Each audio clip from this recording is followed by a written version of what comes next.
Well, the holiday season is in full swing. Even though many people shop online, others are making their way into the stores to buy Christmas gifts. With crowds coming and just getting very crowded, how do you handle personal space within stores and in public? This is what Blanca Cobb, our body language expert, and I are talking about today. Blanca, why do some people tend to forget about personal space when shopping?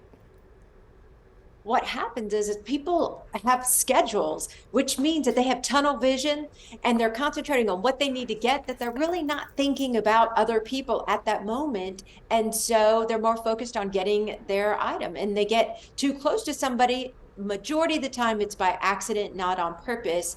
But what I say is, no matter how busy you are or how focused you are in getting the item that you want, you still need to have situational awareness to see what's happening around you at all times. Sure. And what are body language signs that someone might be uncomfortable if you're just too close to them? Look, some people are going to be very subtle and other people are going to be more boisterous with their body language. So let me give you some examples. Someone might adjust their body language, or they angle away from you, or they actually step back.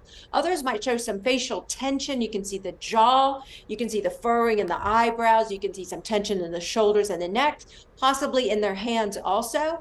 Other people will be a little more direct because they'll look at you harshly and they'll look at the spot of where you're standing, and they'll keep looking, like looking from you to the floor, looking back to you to tell you, hey, you're a little too close, but they're doing it with their eyes instead of actually talking to you. And what could you do if you feel crowded?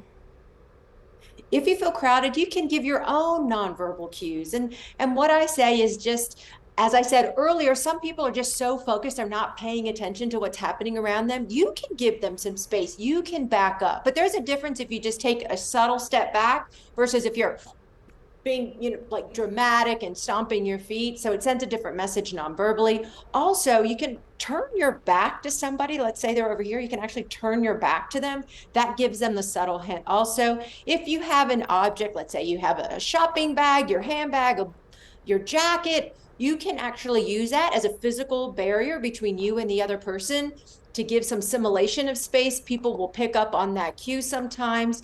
And then, hey, if all else fails, you can actually say, I'm feeling a little crowded. I'm going to move away. Would you mind moving a little bit to the side so we both have some space?